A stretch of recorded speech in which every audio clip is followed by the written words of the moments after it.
Poop poop. Alright. Wow, it's nice. Looking nice.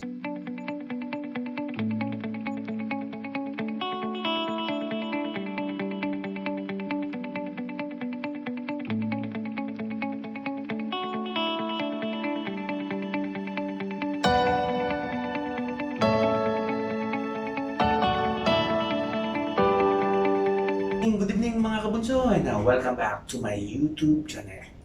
Mga kabunso, my name is Edwin and I'm your bartender.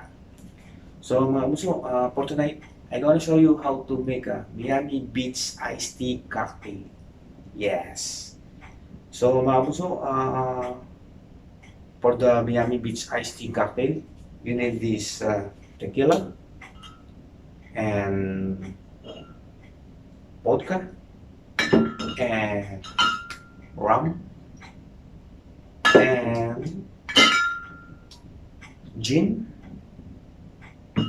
and of course peach liquor, and we have here Sprite and cranberry juice and sweet and sour mix juice, and of course my sugar and my jigger as well.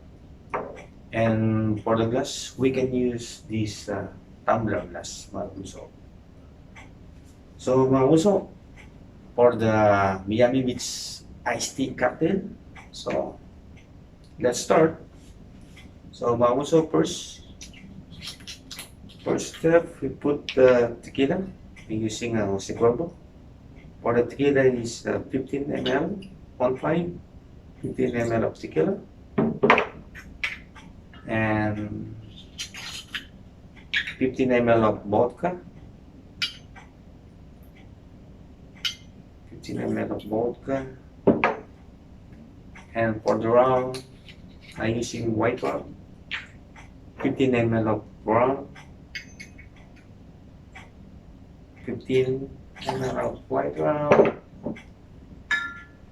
For the gin, 15 ml of gin, 15 ml, and for the peach liquor, 15 ml also, 15 ml, and of course sweet and sour mix juice, 25 ml, and put some ice.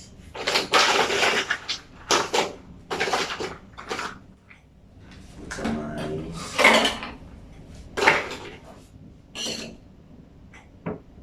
And shake it, baby.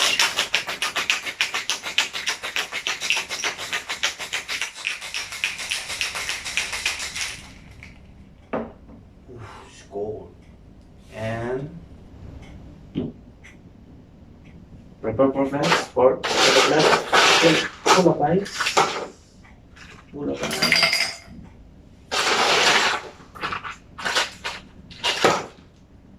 full of ice. All right. Wow. Here we go. It's all alcohol. And now your cranberry juice. For the cranberry juice, 15 ml, 45 ml of cranberry juice, 30 and 15. Wow. 45 ml of cranberry juice and fill up with Sprite.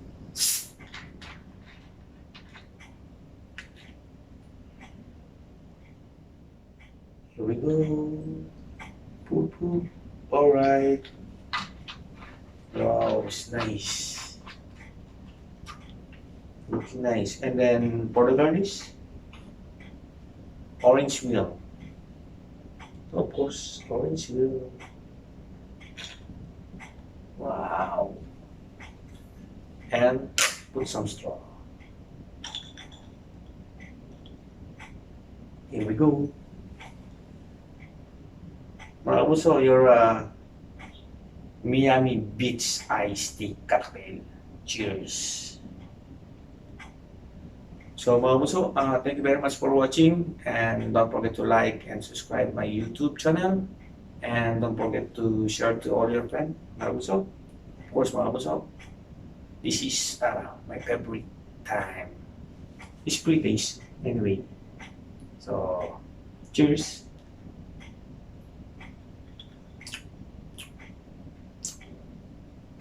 It's nice, strong. Ooh, I'm spirit. Mga kabuso, you will like this one. Strong and a little sweet because of Sprite, but nice taste. So mga kabuso, before I drown, thank you very much for watching. Cheers!